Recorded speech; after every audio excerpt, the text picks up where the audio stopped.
Hello and welcome to today's video. This time we'll be having a look through another box of vintage Penguin books. I'll be giving these a really good clean, a polish and a brush off, get them looking as good as possible. So sit back, relax and let's get to it.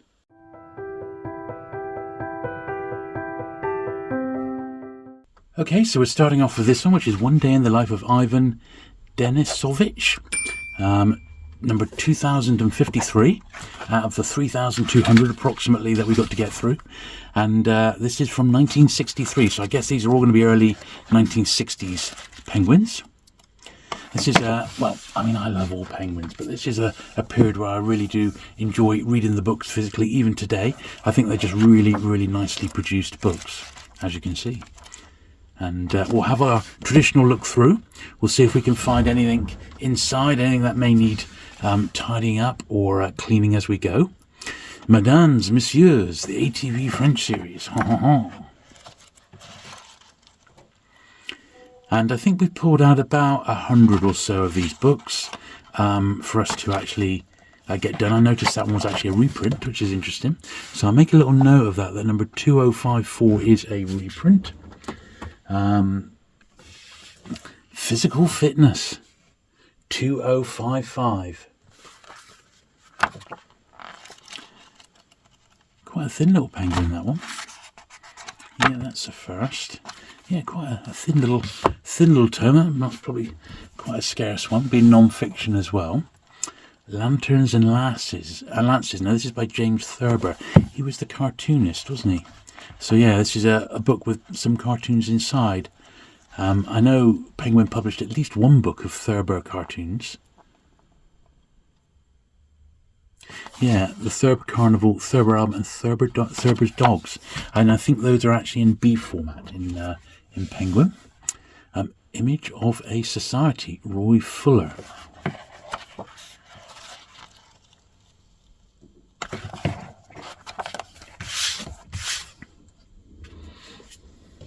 And the first of a few Penguin modern classics that we've got to look at today. I really do love these early modern classics, and I think even today the list is really quite something, isn't it? It's quite spectacular. Although it has got a little bit of competition, I'd say, now from the vintage modern classics, but they're all in effect part of the same group, aren't they? It is Penguin Random House now, not just Penguin. A Legacy, Sybil Bedford. Interesting cover. Philippe Julian. I'm not sure, I'm not familiar with that particular cover artist, painter. Trumpets from the Steep, Diana Cooper. Trumpets from the Steep. Non-fiction one. Don't know anything about that at all. The Fox in the Attic, Richard Hughes. That's quite nice. Now, I think I've said before that these sort of tail end Penguins after like 1,500, I've tried to be a little bit stricter with my condition. So on the whole, these are pretty nice condition copies. However, there will be a few that I picked up in my early days, which I've still got, which may well need upgrading. And if that's the case, we'll shout them out as we go along. This is one of the Anthony Paul's, Casanova's Chinese Restaurant, part of the Dance to the Music of Time series. I absolutely love these, and I particularly love these Penguin editions. Sadly, they never did the full 12-book run. They only did the first 9. And I suspect, although I don't know for sure, it was either a rights issue or Powell himself maybe fell out with Penguin somehow.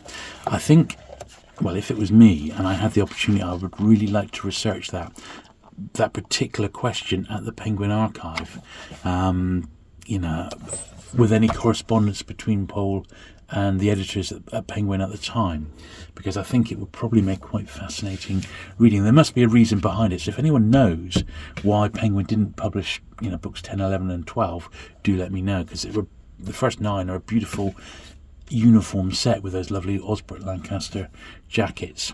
2076 then, The Minister. So yeah, as I was saying, so I've tried to keep these condition books in particularly nice condition. I've got doubles of the pools because I've got a reading set basically as well. But I am literally, as I film this, tomorrow, so you may see some announcement about this on my main channel. I am about to buy a big collection of penguins tomorrow. I have to go on a bit of a road trip from Plymouth to Manchester. This is by Robert Shaw, just stopping there, The Sun Doctor. That is indeed the same Robert Shaw from Russia with Love, and of course Jaws are the two films that I know him best from. But he of course did many, many other things. One of his 70s ones was The Taking of Pelham 1, 2, 3, which is another great one. So the actor Robert Shaw actually was an author at one point and had that rather nice Penguin edition published.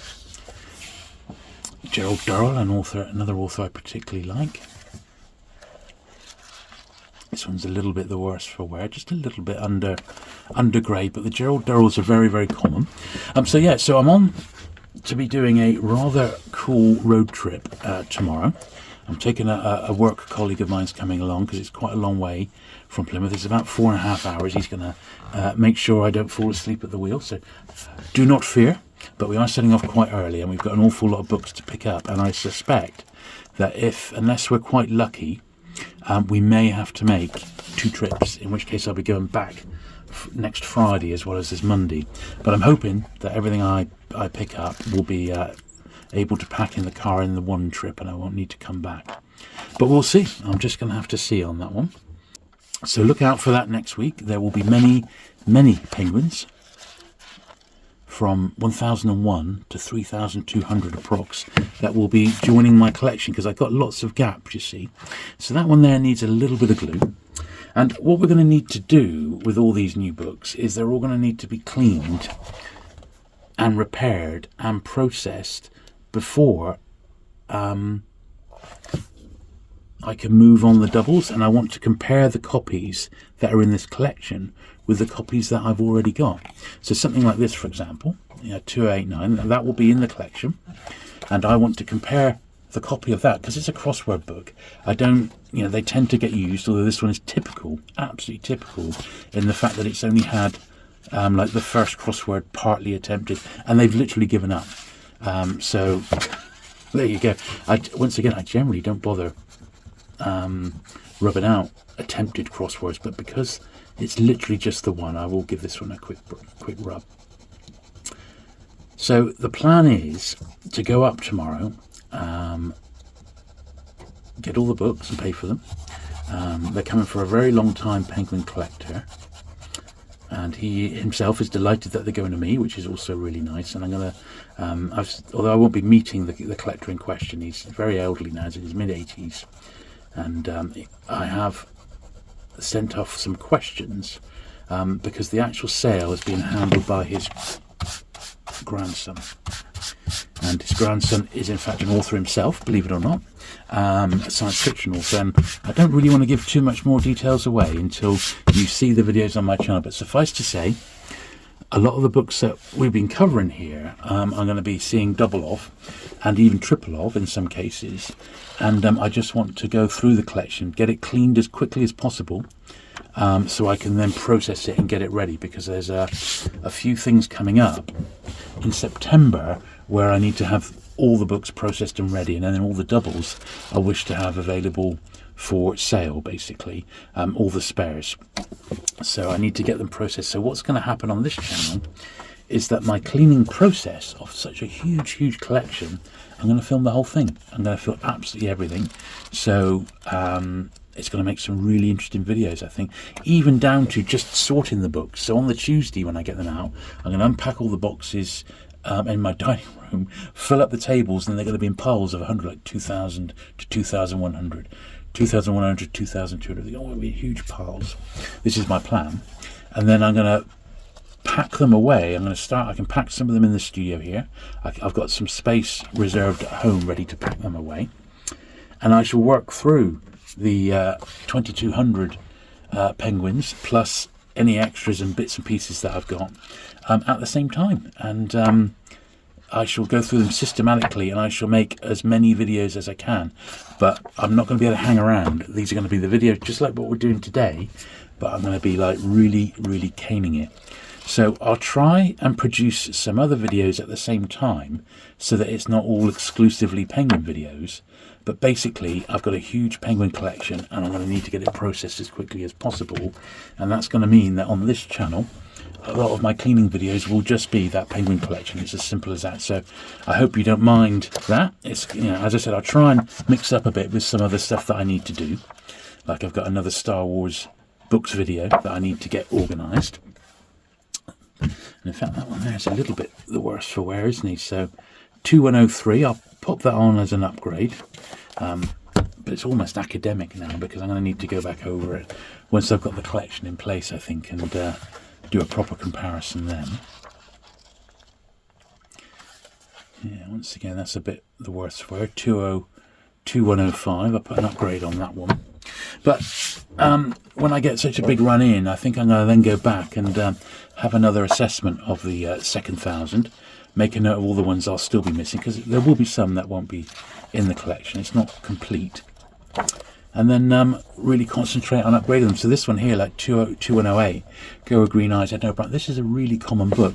And I'm actually quite disappointed that the copy I've got is actually quite the worse for wear. It's got, you know, foxing on the outside. It's a really easy one to find that. So I'm going to give that one an upgrade as well, 2108. So a whole run of these are not in tip-top shape, but we can sort it out.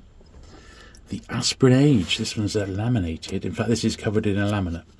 So once again, this is the sort of book, if I can find a copy which is in better condition but not laminated, then I shall just swap it out, because this laminated one is not. I don't really like books that are laminated for just this reason, because as time's going on, they're leaving a mess. The sellotape is aging and leaving a mess. So I'm not really a fan of lamination if possible. So hopefully I'll have some books that I can swap out. In fact, I know I definitely will. There's going to be quite literally many boxes to go through. As I said, the best part of a couple of 1,000 books, which is quite the task, isn't it? But what I'll probably do is maybe do videos on this channel of 200 books. So like books 1001 up to 1200. They'll be like video number 1, and it'll be, you know, cleaning the collection basically. And but it'll be not my collection. It'll be like processing them before they go into my main collection. I think that's probably the best plan. But we'll see. We'll see. It's all quite exciting, and I'm definitely looking forward to it. Now the Essential Hemingway. So this is my reading copy, and that's my my best copy for my collection. So this is the best copy of this one I've come across. This is a really good Hemingway book. I'm a real fan of this. It's got one of his books complete in it, which was Fiesta, Let the Sun Also Rises, and A Farewell to Arms is in there, To Have and to Have Not, and For Whom the Bell Tolls. Those 4 books are all in there, in their complete form, and then you've got a load of short stories, which is brilliant. That, honestly, that's a really great book, and I've taken it away on holiday with. So that's my good copy of it, which itself isn't mint, but this is my reading copy. So this is the one I take away on holiday with me. In fact, I've even got a bookmark in there, which I'll leave in there because I often take this away, and he's so good to dip in and out of, particularly it seems when you're on holiday. For me anyway, if you're in a nice sunny environment, you can sort of get into Hemingway, and that's exactly what I've done with that particular book. Another real favourite of mine, the Ed McBain. So I'm hoping that the Ed McBains that are in this collection are nice high-grade copies, because mine are very much the worst for wear. But once again, I'm going to keep spares of them because I want them to read. It's simply nice to have the reading copies. Here's an Evelyn Waugh, Men at Arms, and this 60s style, these are a little bit like the P.G. Wodehouse titles, and I'm not a massive fan of them. I love a lot of the 60s design, don't get me wrong, but some of these are better than others, shall we say, you know. Wilfred Thesiger, Arabian Sands. This is probably a good book. Not one I've read, but I bet you this is good. 1964 still. Not A1, that copy, but it'll do for now. I'll pop him on as an upgrade, 2125. The Taste of Too Much, Clifford Hanley, 2127.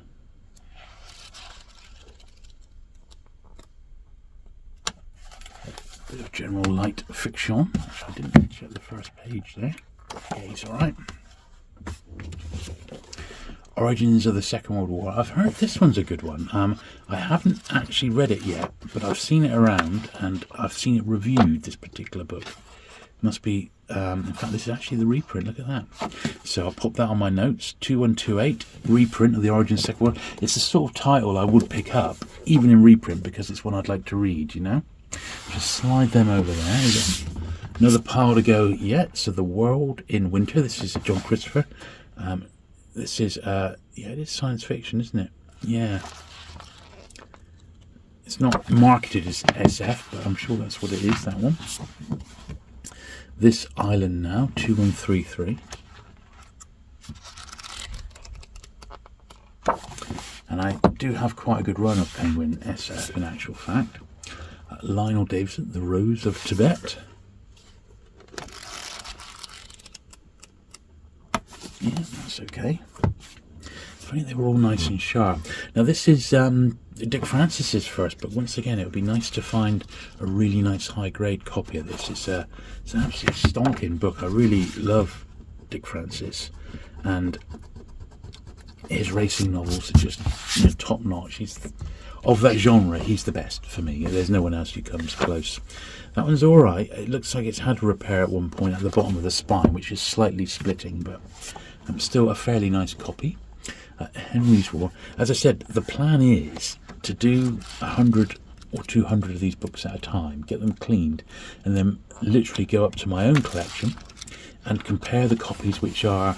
And so I just keep the best ones in my own collection, and then I'll be starting a run of my spares, basically, which I'm going to keep here in the studio, and then I'm going to get those processed and ready to move on to other collectors.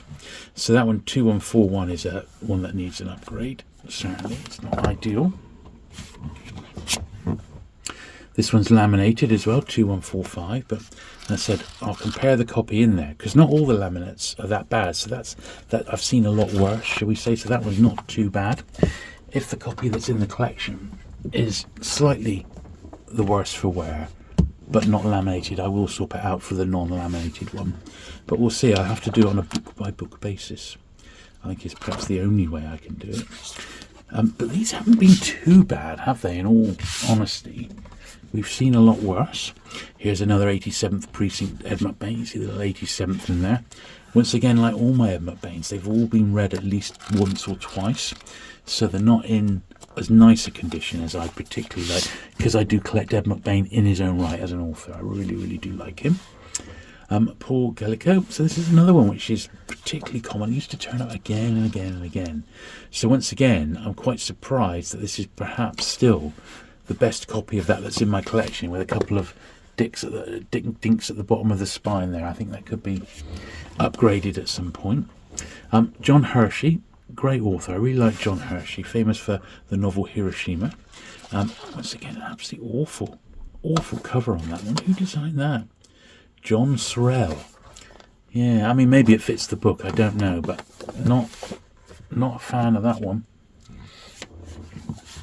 John Updike. Now this has got a later design, so I suspect this one came out later, even though numerically it's in the right spot. So yes, it did indeed. This one was 1968, published in Penguin. So much later, but they went back and used up the number, which it was probably assigned to back in like 1965-66. The Rothschilds, Frederick Morton. Okay.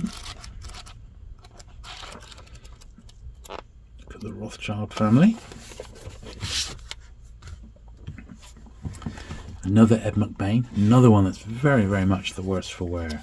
And I really should get around to upgrading these, so fingers crossed the books that turn up tomorrow are going to be decent upgrades to what I'm looking at here in my Ed McBain collection.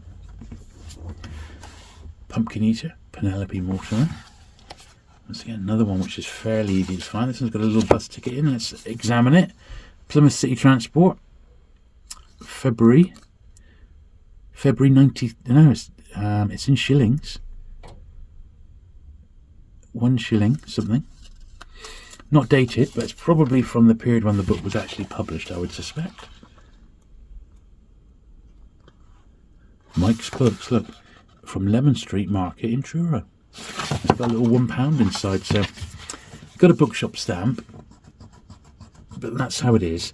So what I'm going to do when I've cleaned the books, as I said, 100 at a time, I'm going to, I've got a set of spotlights in my collection room in the loft. So I'm going to actually what I need to do is take up the tripod, and I'll be able to do the comparison. So we'll have, the collection copy of this one, we'll have my copy of this one, and we'll have them side by side, and I'll be able to size up what's the best condition copy for me to collect and which one I'm going to decide to move on.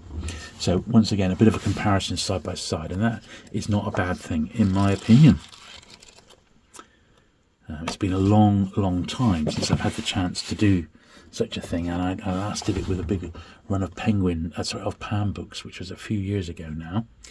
Venetian Blinds is another crime one. So again, it's going to be those ones I think in particular that I'm going to end up doing quite nice upgrades on, I think, Life at the Top, this is quite a big seller for Pan. It had the movie tie-in, wasn't it? Lawrence Harvey and Gene Simmons, alongside Honor Blackman and Michael Craig. Yeah, quite an easy one to find. It turns up quite a bit. Life at the Top. In a German Pension, Catherine Mansfield. Don't know much about that one. And the last one, before we start brushing and polishing, is this, Patrick White, Riders in the Chariot, 2185. There we are. Cool, so that's all of them sort of repaired and cleaned as best we can. Next job then, I think I'm going to go through and do the brush, and then I'm going to do the polish. Okay, so I'm thinking next week, because I really don't know much about this collection, how it's been stored. I do know it's been in France for quite some time, for many years. I don't know how long, but it's been stored in France, and I've got some pictures of it as well. I don't know really how dusty the books are going to be. I know they've been moved around a bit, so I suspect that they're not going to be appalling, but at the same time I don't expect them to be anywhere near as clean as my books, which means that it could be quite a case of having to give them a very thorough work through, and the brushing part of it potentially could be quite mad. So because we are in the middle of summer now, if the books do need a really good brush, I'm not going to do it in the studio. I will film it, but I'm going to do it outside in the garden. It's as simple as that. I'm just not going to have all that dust going off into the small enclosed space here in the studio, because I just don't think it's going to be very good for anybody's health, particularly mine. Because these aren't too bad. I mean, that particular one there is pretty awful. But most of these, as I said, I've tried to be careful picking them up. But you know how it is. Sometimes you just don't get lucky, and you just pick up some books because that there was like only one or two books to pick up that day, and you didn't want to come home empty-handed, and consequently you end up buying something which is slightly lower grade than potentially you would have initially thought of.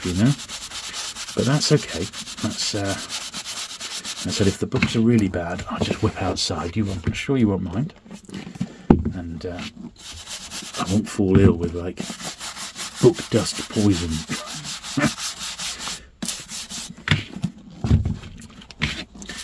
Of course, the thing is, I'm not going to be bringing back the first 1,000 books, the very oldest books. There's some from that period that I'm buying, but not the main regular Penguin one, because I got more. So there's literally no point me doubling up on those,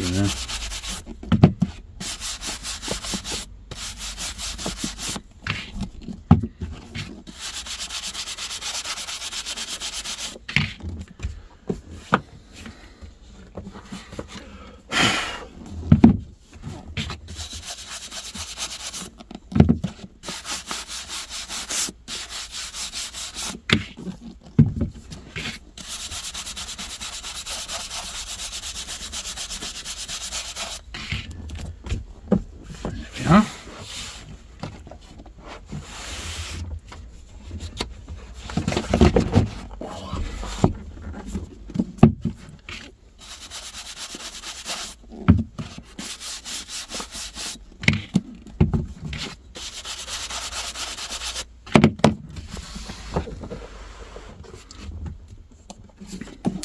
I remember 3 or 4 years ago when I bought that big pan collection, those particular books were they were incredibly dusty. I mean, you just couldn't believe it, really.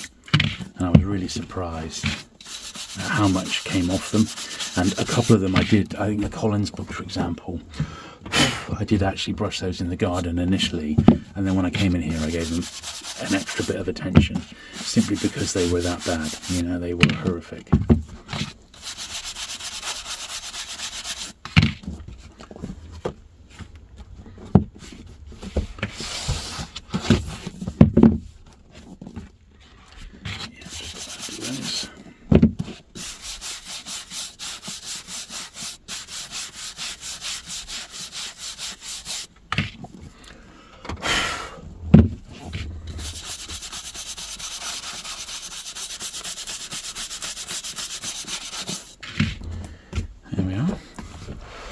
More stack to do, and then we got to get these all polished. These are from the period when the covers were nice and they were laminated, or they've got a lamination on them, so we can definitely give them a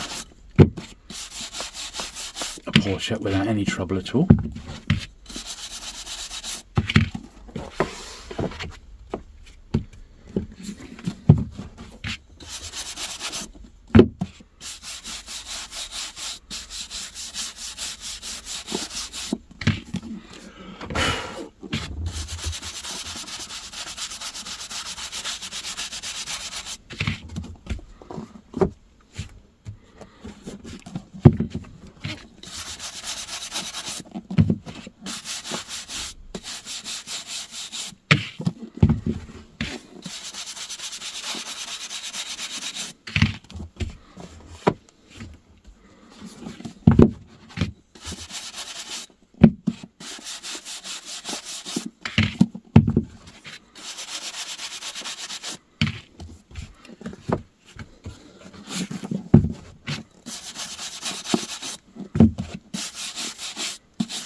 There we are.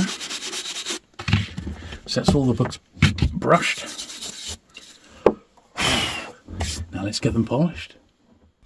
Okay, the final stage, and I don't think we've hung around today, have we? I think we've got through the books quite quickly. We didn't have to do any complete spine re-glues or anything like that, which is quite good. And I am looking forward to giving these the polish. Some of them definitely are in desperate need of it, that's for certain. I am actually reading a Penguin at the moment, and it's surprisingly good. So I'm reading Penguin #1, which is by Ariel, and which is a book titled Ariel, rather, and it's by André Maurois is his name. I think that's how you pronounce it. Who is a French guy, and it's a biography of Shelley, sort of the poet and writer. So I'm about a third of the way through, and it's surprisingly good.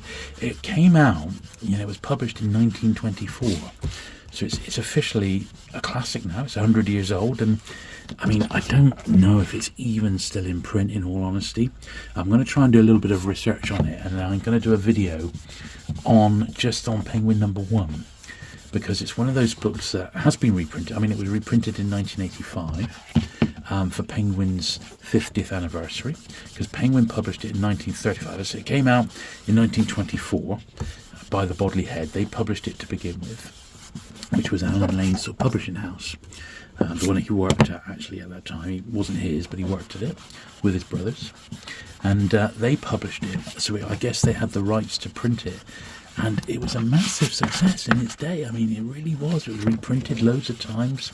I mean, you almost couldn't believe it, but it's a very easy read. And by that I mean, because sometimes when you read a book from that period, they can be a little bit heavy, the chapters are really long, and the text maybe perhaps quite old-fashioned.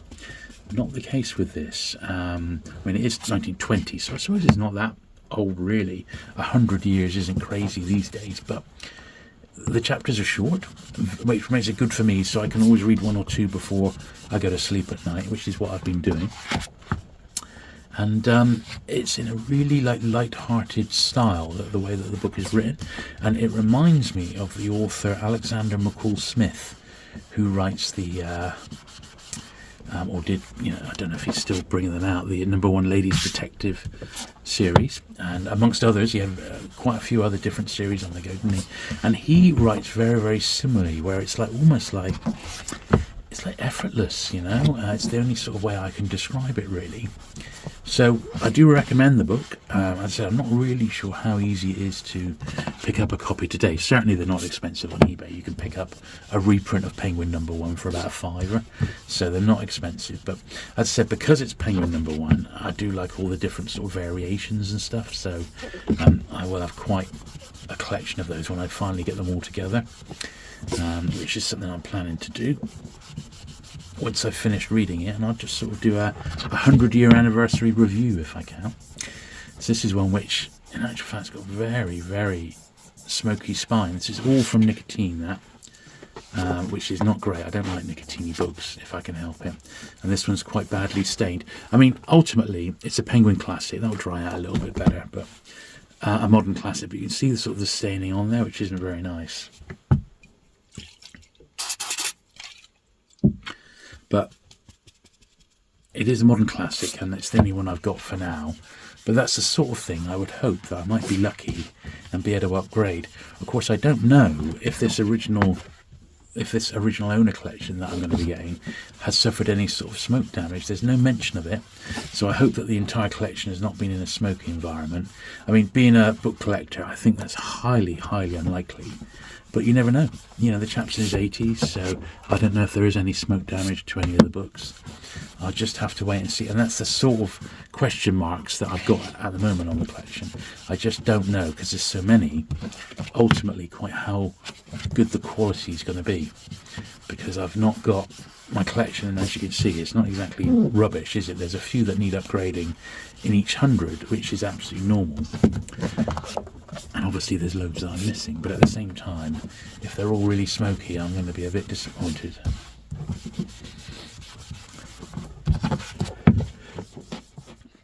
But all will be revealed tomorrow, as I film this today.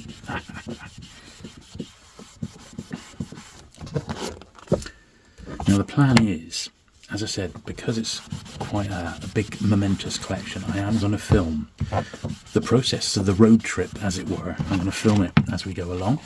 Or rather, my friend will probably be filming quite a bit of it. He's coming along with me. And that trip to buy the penguins is going to be the video which is released tomorrow. So if you watch this video on the day that it gets released, the very next day on my main channel, you'll see the story of the collection.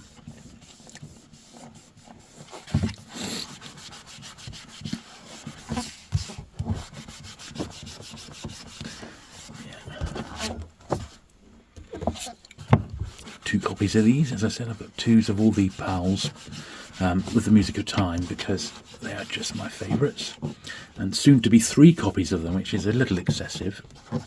Plus I've got the set in Fontana, because Fontana ended up getting the rights to Music of Time, and they published 10, 11 and 12, and of course they reprinted the first 9, and they've all got uniform jackets. So the first uniform set of these, outside of the original hardbacks, of course, is Fontana in paperback, and I've got them, but they're just not as good.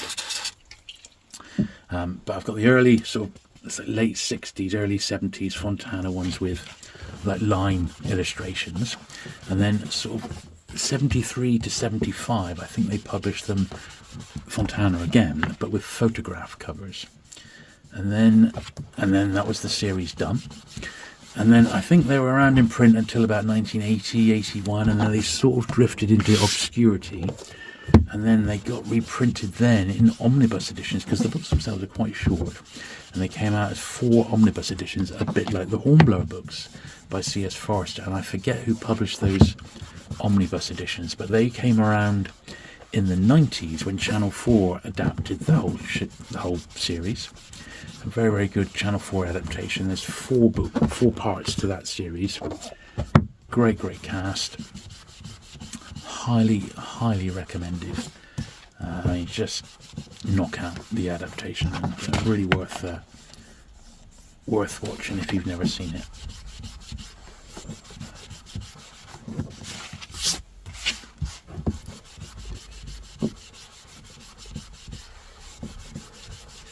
There we are. It's really nice, that Robert Shaw.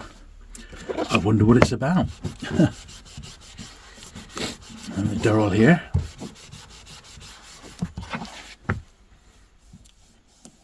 I think Penguin pretty much published all of his books in paperback.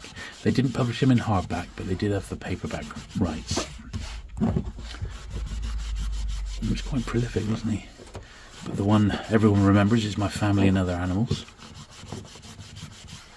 Right, that is stack number 1, all polished and looking lovely, at least as lovely as we can get them.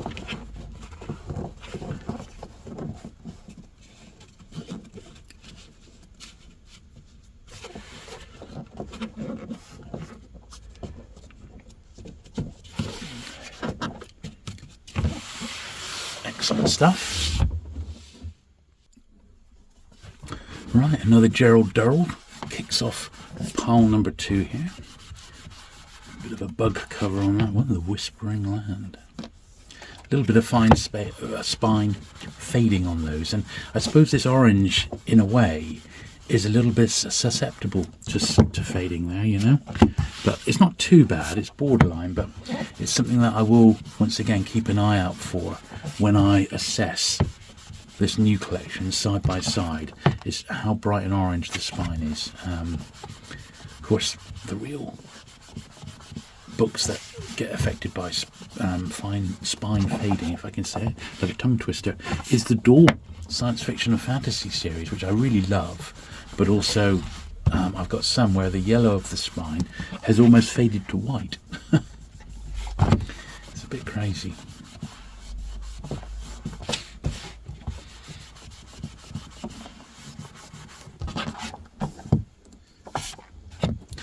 The one and only crossword book in this particular wedge.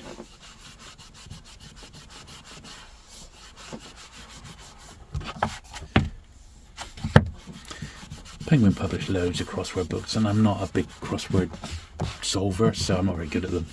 I do like some puzzles, but not those. So, you know, it'll be good to get those, because I've never really had any impetus whatsoever to try and track them down, you know.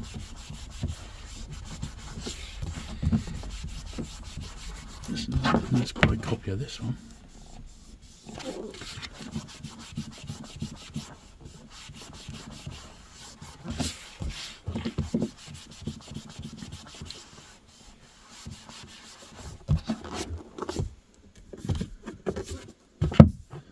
Another modern classic.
certainly some of these are a little bit the worse for wear. This is that little run of ones which were all a little bit slightly dodgy. But I'm sure we'll be able to get these upgraded without too much trouble.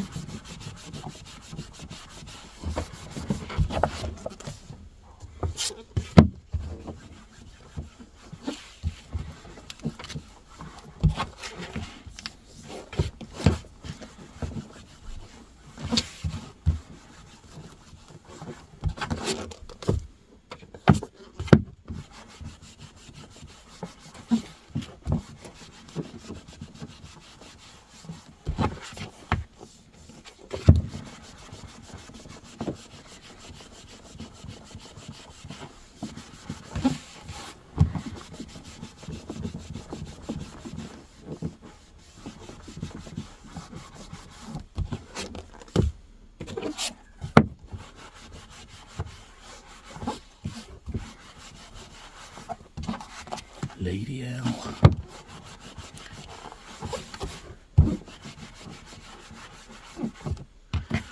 Sophia Loren, Paul Newman, David Niven. Directed by Peter Ustinov. Don't really think I've ever heard of that. Lady L. Anyway, that is the second pile done, so we're halfway through on the polishing. Still a couple of piles to go. Just seeing that needs a bit of glue there, so we're going to do a run and repair. Now that I'm looking at it from a different angle, I can see that that one just in there, you see that, needs just a little bit of glue. Hopefully we can slide a little bit in there.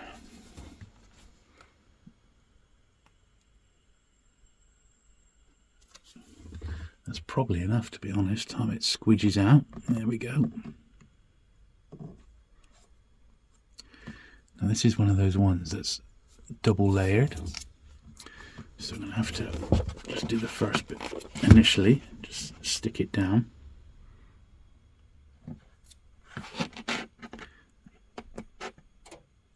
Yeah, I probably need to go back to that one to do the second layer in a minute.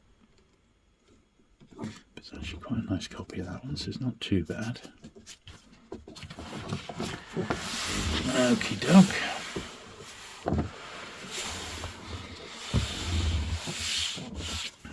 Right. Pile 3.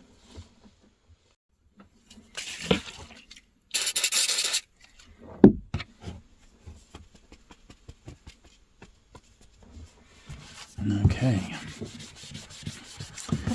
Yeah, so give or take a couple of odd weeks when I'm going to try and fit in some non-penguin stuff.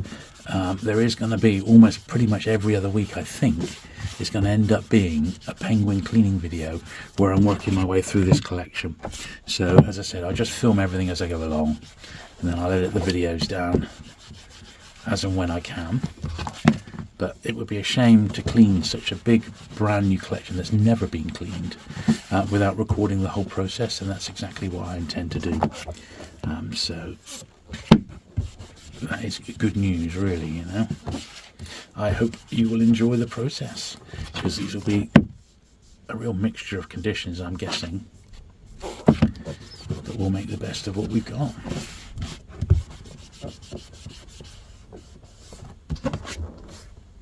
It's one of the two Hemingways.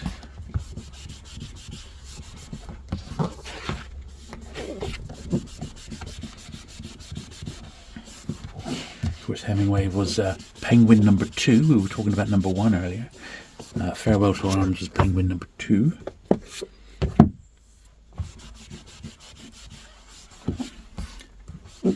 Penguin famously first published it with an error. It just says Farewell to Arms, not A Farewell to Arms, which was a bit of an error, wasn't it?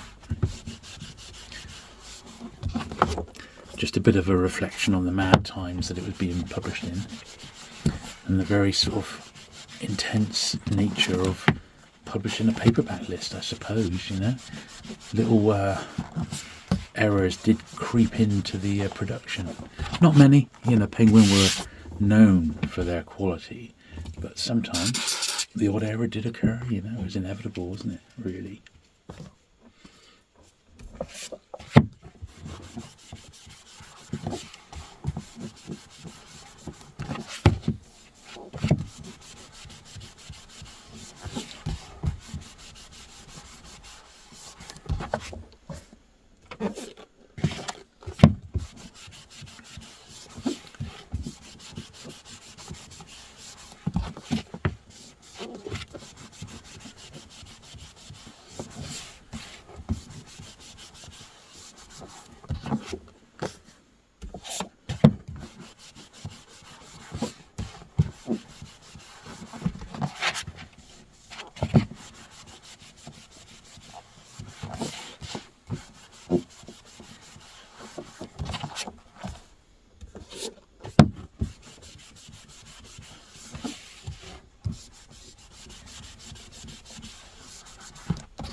Nice copy of that one.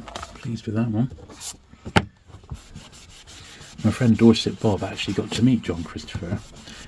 Bob used to go into London quite a bit, and he used to go into the Fantasy Centre, and I think John Christopher had recently popped in and he got invited round to his house, and Bob actually was looking for a few first editions, which John Christopher promptly went off and dug out of his archive and said, here you go. He got them all signed. Absolutely fantastic. I think he met him at the door with a large whiskey. Absolutely fantastic. So apparently he was a very, very nice guy, John Christopher. I wonder if he got to live to see the BBC adapt tripods. I hope so. I think he must have, actually, because that was early 80s, wasn't it? And I think Bob said he met him in a sort of mid to like about 85 to 88 sort of time. So yeah, brilliant stuff. Right, that's pile number 3. So just one more and we're done for this week. Don't forget, there's a massive backlist now. How many videos have we done? About 100. We're getting, there's about 130 new ones now, 132, something like that. So I can't imagine everyone's watched them all, but you never know. So if you are stuck for something to watch, do have a look at the backlist, because there is some really, really good stuff on there. Alright, let's get this last wedge done, as I've got a bit more prep to do. It's going to be a busy old few weeks, but it's all good.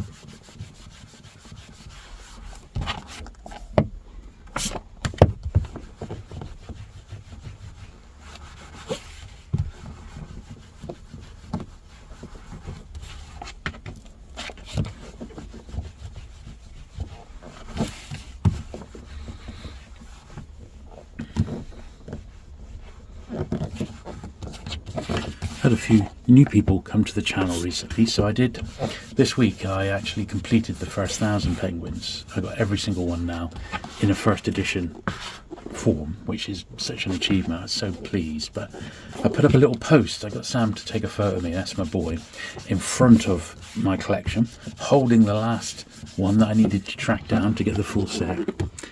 And I put a little post up on Facebook, and I put it on Instagram, put it on my community channel page, and I put it on Twitter. And I had lots of virtual pats on the back saying, oh, well done, it's a real achievement, which it is. I'm so pleased to have done it.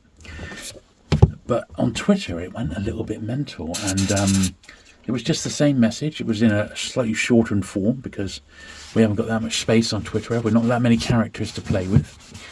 And the tweet started to get reposted and retweeted, I should say, again and again and again. It ended up being retweeted about 450 times, maybe a bit more. I had 300 comments on it, and the tweet itself was viewed 250,000 times, 250,000 times. I mean, how absolutely mental is that? I mean, that is just crazy. I literally couldn't believe it. So it's brought a lot of people to the channel. So my Twitter following went up by about 500 overnight. My YouTube channel, my main one, has gone up by about, I don't know, well, it's still going basically, but it's by about 40 or 50 a day at the moment. So it's really, well, I mean, that won't last. It's just, but there's a lot of new people joining the channel. I think it's going to push me over the next 100, in fact, the next 1,000 very, very quickly. I'm on 26 odd thousand. I think we're going to be into 27 quite soon, which is cool. It just takes, one like little milestone like that, and people like to see a set complete. Certainly I was. I mean, it's taken me 39 years. 39 years to complete. I mean, just bananas, really. And so the last few have been so difficult. Just incredible, really. So I'm so pleased to have licked it finally, Quite the old achievement. Something that started when I was, the end of school, basically.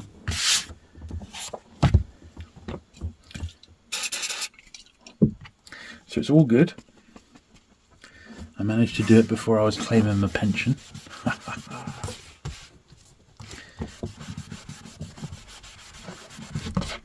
And who knows, I might even be able to lick the second and third thousands without too much trouble. Definitely they're going to be easier to pick up than the first 1,000, of course, and a hell of a lot cheaper. But there are scarce ones in there, just obscure ones, which are going to take time. Some were just published in America, and I doubt many of those are going to be in this collection that I'm picking up tomorrow. So I'm not holding my breath for some of the rare ones. I think I'm still going to have a job on my hands, but it won't be anything like tracking down the first 1,000, which is a tricky proposition at best, you could say, Anyway, I hope you've enjoyed today's video. I hope it's whetted your appetite for what's to come over the next few weeks and months. It's going to be quite the time, I believe. If it has, do please hit that subscribe button. Hit it over here and go and look at my other channel and hit it over there, please. I mean, it costs nothing, and it will help support the channel long term. And it does need it. YouTube does need to see new people coming in, or it will just stop promoting the videos full stop. And we don't really want that to happen, do we?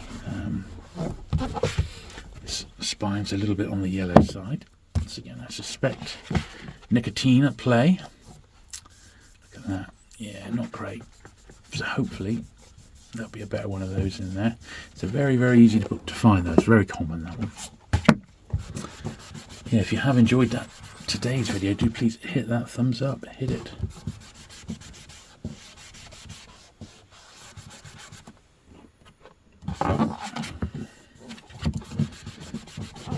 And if you've really enjoyed it, or there's something you particularly want to see, just leave a comment down below. I always try and reply to the comments when I can. Thanks very much for watching today. And I shall look forward to seeing you again next week with another video. Bye.